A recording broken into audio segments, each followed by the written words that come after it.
Nuestra conferencia magistral es sobre enfermedad hepática pediátrica, lo que debe saber un gastroenterólogo y un hepatólogo, dictada por el doctor Ronald J.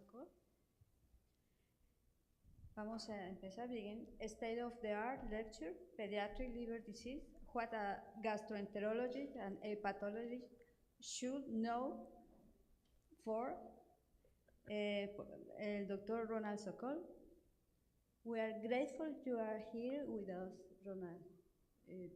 Please begin. Well, thank you very much for the invitation. This is the first time I've been to the AMH meeting, and I've been very impressed with the quality of science and the presentations. A little too much rain, but in Colorado we don't get enough rain, so I've enjoyed seeing it. What I'd like to do is to speak to you about some aspects of pediatric hepatology that are cutting-edge science that are important for an adult hepatologist to know.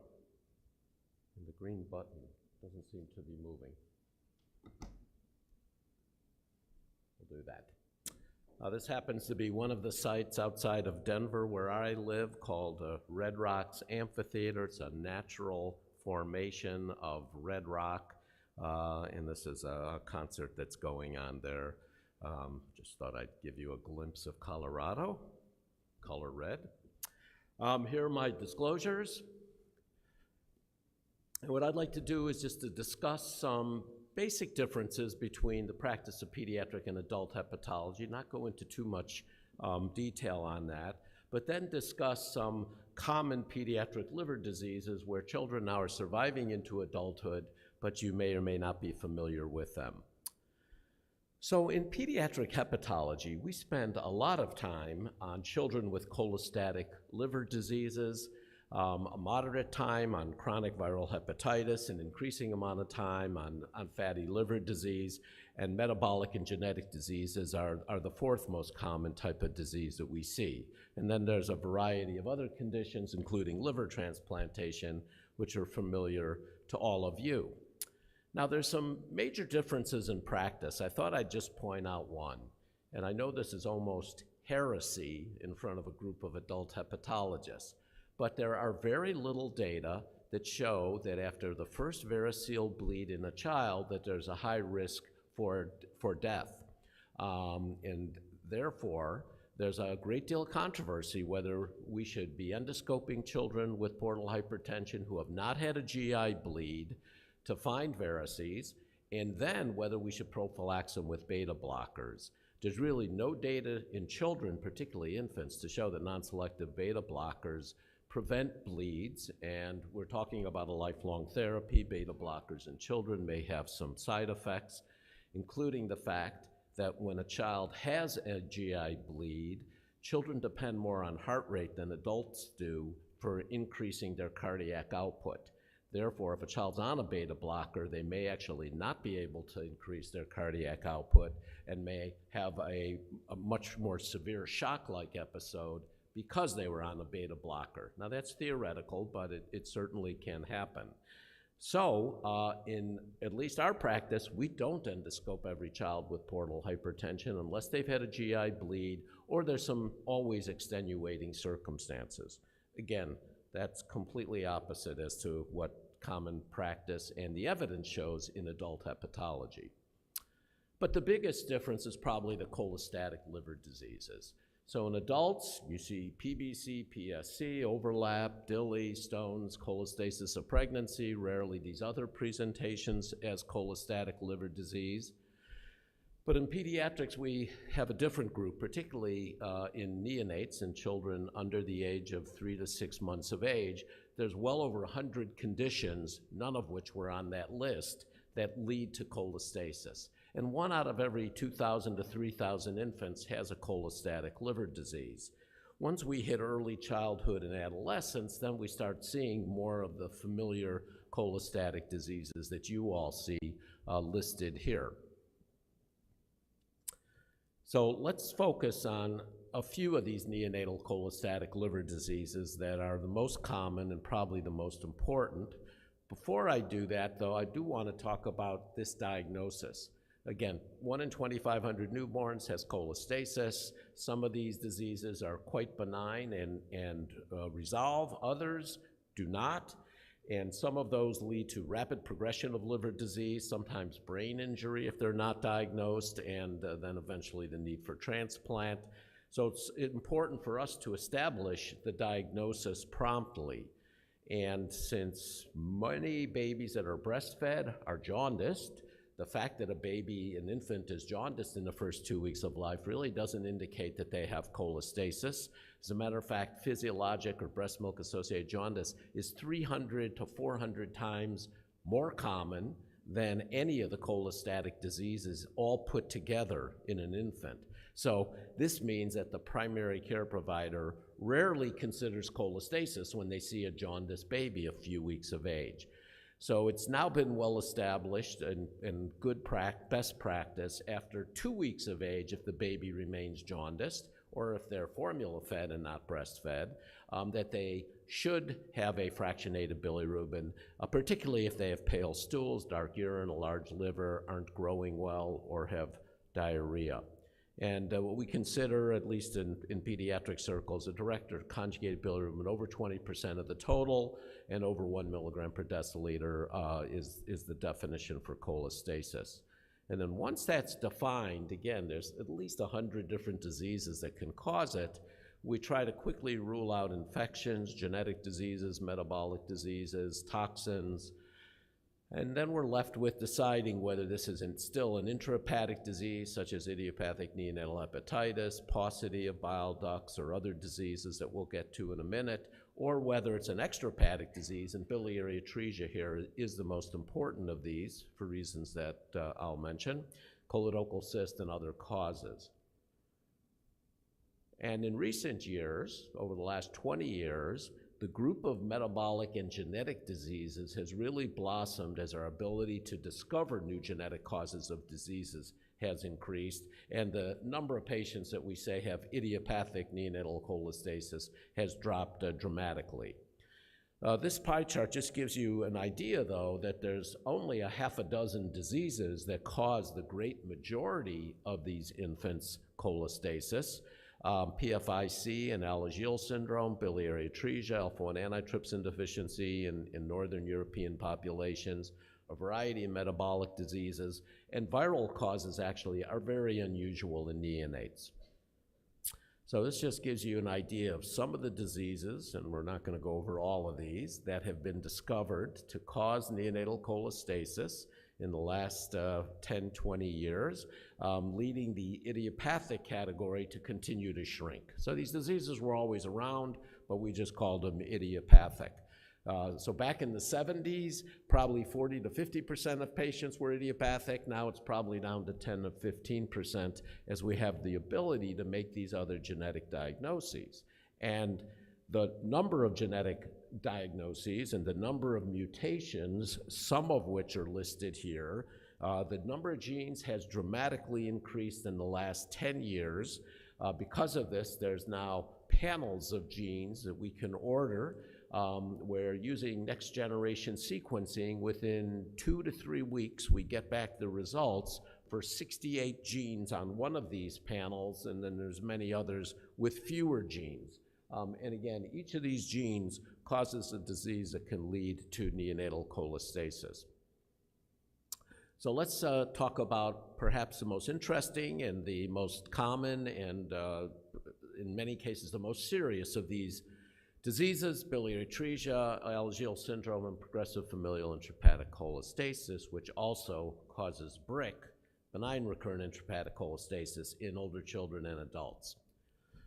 So biliary atresia is the most common of these diseases. It only occurs in the first 3 months of life. Very unusual for any disease to be limited to that window. It's roughly 1 in 8 to 1 in 18,000 live births. More common in girls, African Americans, Asians particularly, and now we recognize in premature infants. And it alone is the indication for about half of all pediatric liver transplants. So it is probably more important from the liver transplant point of view than any single adult liver disease. We define biliary atresia as a progressive sclerosing inflammatory process of extrahepatic and intrahepatic bile ducts that causes complete obstruction of some portion of the extrahepatic biliary tree and presents in the first 3 months of life. There's now maybe 5 subtypes listed there with the rough percentage of patients who fit into each of the categories. Time doesn't permit me to go through these, but these probably depend on the etiology, and it's still not clear what causes biliary atresia. There are many infants who have other congenital malformations, so it seems to be a defect in morphogenesis, development of these organs. Infection isn't the typical neonatal infections that we see, but there's evidence to suggest cytomegalovirus and rotavirus are maybe involved. There also seems to be a big immune or autoimmune component once the trigger has damaged the extrahepatic bile duct that perpetuates the disease.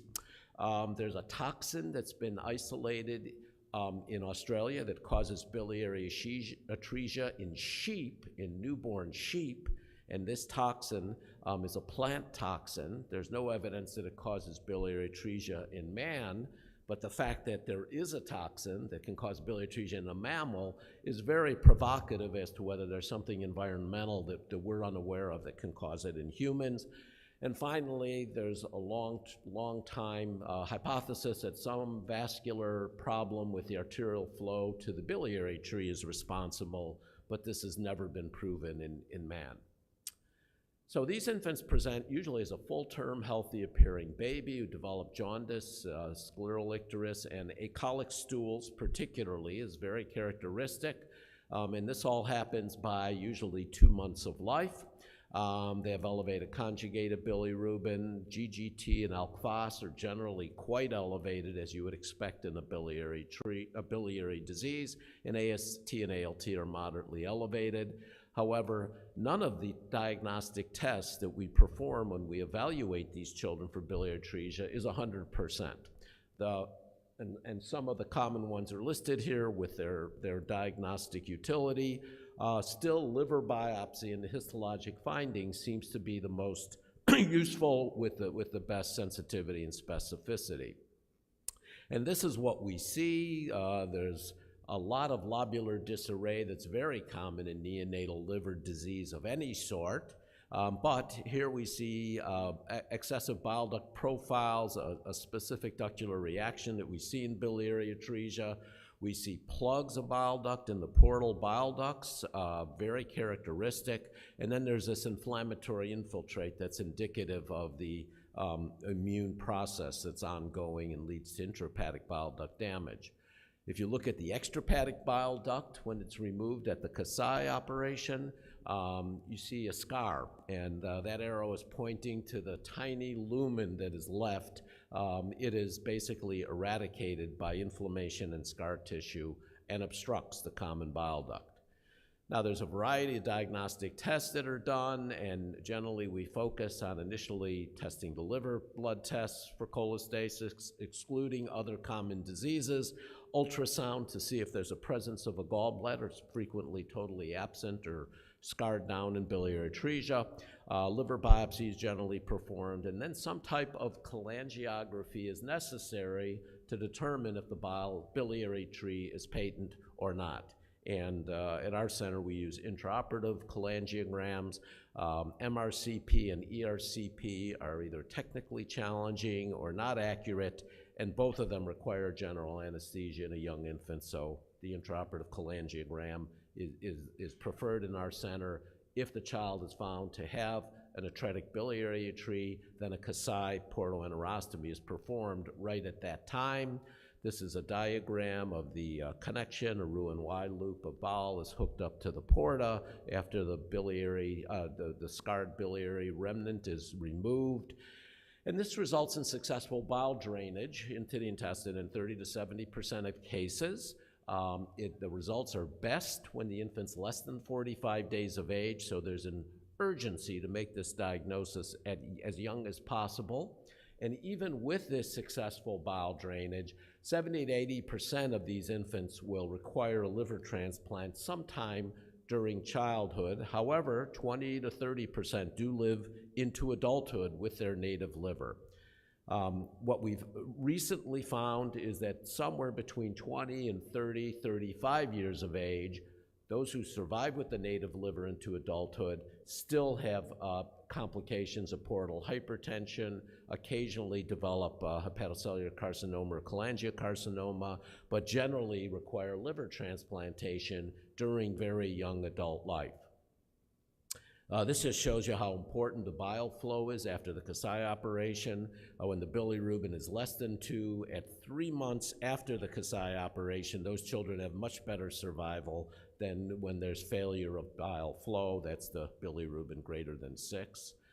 This is actually data from 1996, and unfortunately, it hasn't really changed very much. This is still the largest series in the United States of biliary atresia patients post-Kasai. And you can see that we have roughly 20% of them surviving into adulthood with a rapid fall off in the failed Kasais and then a gradual drop off in survival because of progressive liver disease despite good bile flow. The good news is that biliary atresia has outstanding outcomes after liver transplant. Here's just some data showing 3 years survival, but it continues at this rate. We expect well over 90% survival long-term in children with biliary atresia who have had liver transplants. And this is the best data that was gathered on over 1,000 patients from France, showing that the age at the Kasai operation is absolutely critical for outcomes. And the yellow bar shows you children who are less than 30 days of age who have had this operation, versus those in the white bar over 90 days of age with a significantly improved survival the younger the age at this operation. So this leads to the urgent need for an earlier diagnosis. There's several newborn screening programs that are being tested. One tests stool color, the other tests direct bilirubin in the newborn period. We mentioned the Kasai operation, but nutrition and choleresis are very important in these infants. We try to protect them from ascending cholangitis and then refer them for liver transplant. If they're diagnosed so late that the Kasai operation wouldn't be helpful, if it fails to achieve bile drainage, or if these complications of cirrhosis develop over time. And here's a variety of treatments. We use some of these, but there's very little evidence, good evidence, that any of these treatments really help besides the Kasai operation. So let's move on to Alagille syndrome. It's also called syndromic paucity of interlobular bile ducts or arteriohepatic dysplasia. It's a multisystemic genetic disease, autosomal dominant, which makes it very interesting because most families are affected by this disease if we diagnose it in a child. 1 in 50,000 live births, roughly 50 to 80% will survive into adulthood. And once we diagnose an index case, again, because it's autosomal dominant, we frequently diagnose a parent who has milder disease or a sibling. It's caused by JAGED1 or Notch2 mutations. The large majority are JAGED1. This pathway, the Notch pathway, regulates differentiation and maturation of blood vessels, bile ducts, and other tissues. And JAG1 is expressed in the tissues listed here that are affected in Alagille syndrome. So what's affected? Well, here's the typical clinical features of a child with bad chronic cholestasis who has some type of right cardiac defect, usually peripheral pulmonary or pulmonary artery stenosis. They have unusual vertebrae shape, butterfly vertebrae, and unusual facial appearance, posterior embryotoxin, etc. And I'll show you some examples. To diagnose the disease clinically, we have certain criteria based on whether they have paucity, a family history, or genetic testing. And here are what we call the butterfly vertebrae, very characteristic. You can see them with the arrows. They look like butterfly. They generally do not cause any problems with scoliosis or spine development, but they are clearly present. Posterior embryotoxin is the Schwabe's line that's more prominent. It's outlined here in red. And this also generally does not cause any problems. It's present in 10% of the general population, but over 80% of Alagille syndrome patients. And there's other anterior chamber defects, which can be found only with slit lamp examination by an ophthalmologist.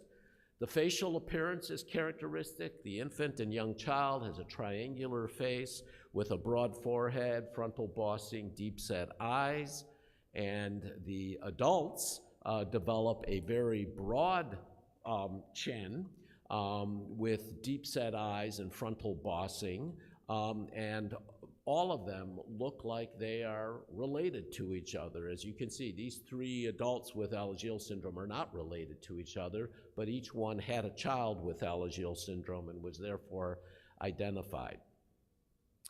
Hypercholesterolemia is very common in this disease. As a matter of fact, in pediatrics, we see the highest cholesterols in Alagille syndrome. It's not clear why that's the case, but this results in severe xanthomata. I already mentioned the cardiac defects. This just shows you that PPS and pulmonary artery stenosis are the primary lesions. However, tetralogy of Fallot and other severe heart defects can be caused by JAG1 mutations. And over the last decade or so, we've realized that other blood vessels are involved, particularly intracranial blood vessels. And I've had a couple of my patients who became adults with Alagille syndrome who then died of an intracranial hemorrhage from an aneurysm, or they developed carotid artery stenosis and had strokes clearly related to the Alagille syndrome. And it doesn't seem to just be the result of hypercholesterolemia. This can happen at the age of 1, 2, or 3 years of age with minimal trauma. There's also other intra-abdominal vascular lesions that can complicate liver transplantation. These intracranial vascular lesions occur in up to 12 to 15% of patients, so it's not uncommon, and almost half of those patients that have been reported had fatal outcome. Now, we're sure there's many more that are asymptomatic, but it's not exactly clear when and if we should be doing magnetic resonance imaging on all of these patients and at what interval. Interestingly, there's another cerebrovascular disease called CADASIL that's caused by mutations in the Notch3 receptor. Alagille involves Notch2, but this again suggests that this genetic pathway is very important for development of normal cerebral vasculature. And we treat Alagille syndrome symptomatically with nutrition, fat-soluble vitamins, etc. Their pruritus is very severe, and I'll show you some of the newer treatments for that. But they may develop bone fractures and have impaired growth that eventually leads to the need for something called surgical biliary diversion. If they don't get better, and particularly if the pruritus is so severe and we can't treat it, they may get a liver transplant just for that quality of life issue, but it's usually more progressive portal hypertension, fractures, etc. And there's some ongoing trials now of newer therapies, some of the FXR agonists, the ileal bile acid transporter, ASBT, is undergoing trial. There's 2 inhibitors for that, and the possibility of some type of genetic therapy, which has not yet been used. And then finally, here's the natural history and outcomes. This was a series from Denver, and you can see transplant-free survival indicates that many of these children survive into adulthood, probably about half of them. Overall survival indicates the survival with liver transplantation. So they generally do very well with liver transplant as long as they don't have a severe cardiac defect. This is the largest series, and this is from Alagille's group himself, Dr. Danielle Alagille, who is from Basset, and this is over 150 patients. And group 1 there are the children who present as infants with cholestasis, showing virtually the same type of survival without transplant that I just showed you. Group 2 are patients who have a milder form and present later, and some of these are parents of children. So it's really the infants with cholestasis that are the group that don't survive. And finally, I wanted to touch on this expanding group of genetic diseases called progressive familial intrahepatic cholestasis, or PFIC. It's about 1 in 50,000 live births, autosomal recessive. These infants generally present with severe cholestasis, sometimes present just with fat-soluble vitamin deficiencies or pruritus. They may or may not be jaundice, but they generally develop impaired growth. Eventually, fibrosis, portal hypertension, and end-stage liver disease will develop without an effective therapy. Their course is characterized by very high serum bile acids, sometimes 200 to 300 micromolar, a normal cholesterol, which differentiates them from Alagille syndrome. We treat them with urso antipyretic medications, but these generally are ineffective, and then nutritional therapy is very necessary because of their fat malabsorption. Now, there's at least 6 or 7 types of this disease that have been genetically defined. I'm just going to talk about the most common. PFIC1 used to be called Byler's disease. It's caused by mutations in FIC1. PFIC2 is BSEP, bile soil export protein disease. PFIC3 is MDR3 deficiency, and I'll tell you what each of these do in a second. And PFIC4 is a tight junction protein deficiency. Now this cartoon shows you the location of these transporters, and FIC1, BSEP, and MDR3 are all canalicular located. BSEP transport bile acids, MDR3 phosphatidylcholine, and FIC1 aminophospholipid flippase that changes the inner membrane. TJP2, tight junction protein 2, is a component of the tight junction that keeps the bile in the canaliculus. I also show you where ASBT is on the enterocyte, since this is one of the potential therapeutic targets. And just to give you a flavor of the differences between these diseases, all of them can cause a brick-like disease in adults if a milder mutation is found.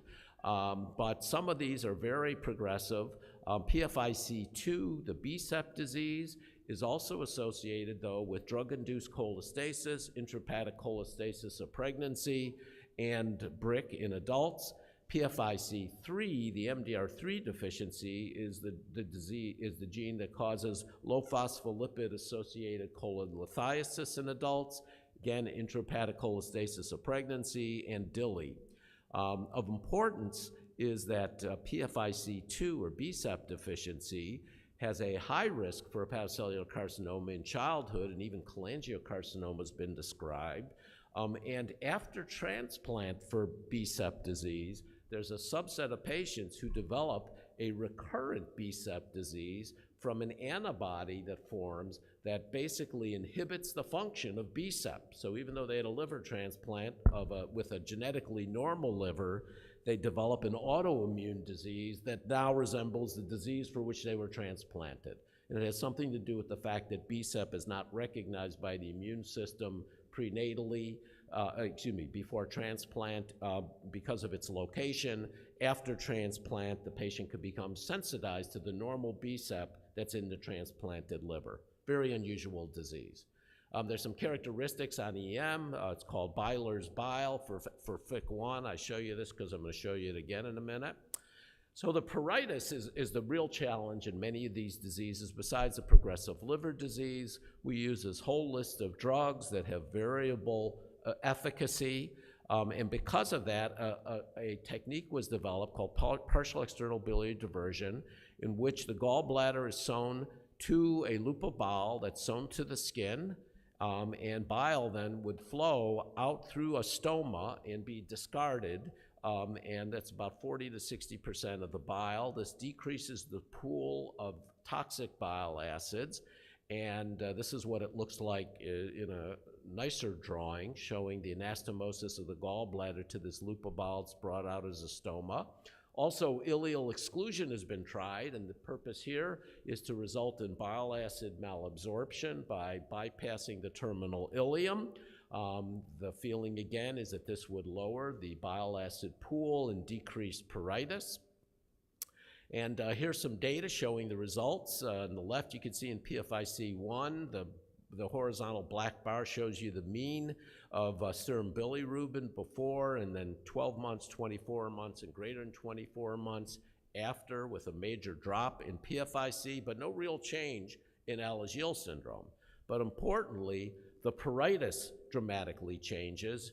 Here is pre-op, just look at the orange bar for severe pruritus, pre-op in Alagille syndrome, and then post-op, I thought that was gonna happen, is a major drop over 24 months. In PFIC1, again, the severe patients virtually disappear, and in BSEP deficiency, again, a marked improvement in pruritus following this procedure. The xanthoma in Alagille syndrome may improve. The green indicates those patients with xanthomas, the percent pre-op, and if you look at the last column, you'll see that it drops by about 1/3 to 2/3. And not only do we see improved pruritus and improved bilirubin, but in many of these patients, all of their liver function tests improved. In fact, in many of them, their histology improves, and they stabilize their liver disease with a partial biliary diversion. So here's just one example of a liver biopsy showing that Byler's bile in this bile canaliculus pre-diversion, and post-diversion, it disappears. And the patients actually have a normal bile canaliculus as an illustration of the change in bile composition. So in summary, these pediatric cholestatic diseases are the major indication for pediatric liver transplant. A rapid diagnosis is important, particularly in biliary atresia. Biliary atresia, Alagille syndrome, PFICs are the most common and are best understood, but we clearly need improved therapies for all of these diseases to prevent the progression to liver transplantation. And there's ongoing clinical trials of ASBT inhibitors, of chemical chaperones that I didn't have a chance to talk about, and FXR agonists and other drugs that are in development. So I thank you for your time, and thank you.